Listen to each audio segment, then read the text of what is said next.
ithi hayi uyabona ubhuti ubekhona uyabona mawusikhathi wayekhetha inkosi la ePhakameni Madlovu wameketha inkosi ePhakameni wafika ekhaya wafica abagidayo abenza kahle wakhoza ukuthi la ekhaya uzokwenzani. Indawo yami engigcina ngayo khumbula ukuthi la ekhaya uzokwenzani. La ekhaya uzokhonzela bakini. La ekhaya uzela uzokhuluma indaba zesonto. La ekhaya uzela uzojoyina mina ushaba ngabekwi lo ongabekwi lo. La ekhaya uzela uzokhona ushaba ngabo uNkulunkulu makholwa. Noma mntana sinenkinga into encane ithi hayi uyabona ubhuti bangani engaba ushembe kusasa engaba wazi ngoshembe wena. Umshumayeli yavulela amakhabethe mangikhuluma ngendaba yokuthi umuntu omncane akamuzi ukuthi ushembe onjani akalungile. Ethi manje amahle enkosini wahamba isikhathi Madlovu ekhethini inkosi kanti Madlovu akakwenzi lokhu akuthunywa labakubo bekhaya wafika uthe umelele ebusuku Madlovu waphuka isikhathi ngoba nalo nayo waphuka isikhathi wazi Madlovu fika bathami mntanami sakuthuma kaShembe kube uyosikhonzela kaShembe ashonga kaShembe hamba uyogida ashonga kaShembe umntwana hamba uyocela imoto ngoba namhlanje yena unelo ngabona umuntu ohamba ngemoto enkulu nami ngifisa nemoto ugcina ukuthi wena uShembe akasebenzi.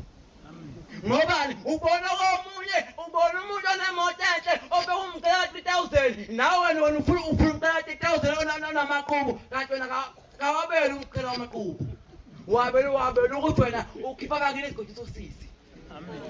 uMadlovu hamba isikhathi wanganaka indaba bakubo baphinde babuye bathi hayi mfowethu nami sizokukhipha lokho. uMadlovu ngobani wayesebona abafaka amaqubu esebona abafaka imkhwelo emihle yonke into wahamba isikhathi uMadlovu waphumula ukukholwa namhlanje uMadlovu uyibhuzela utshwala phambi.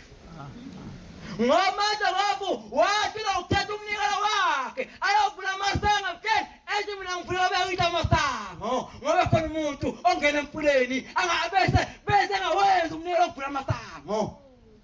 ubona uTuba nje ePhakameni khona Shembe ingoba wena ngazange wavula amasango namanje amasango umuntu kaShembe avaliwe awuke phakathi ukholwa engubo inhliziyo kayikho.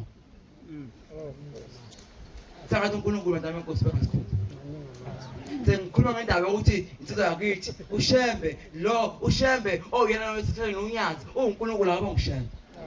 Futhi ayekho omunye uNkulunkulu esimaziyo. Batho baba kuyaqala ukuphakama ukuthi lo baba khona ubaba abadala abambona ngokuvela kodwa bathina lo sakholwa nje siyaqala ubasambe noShembe phansi.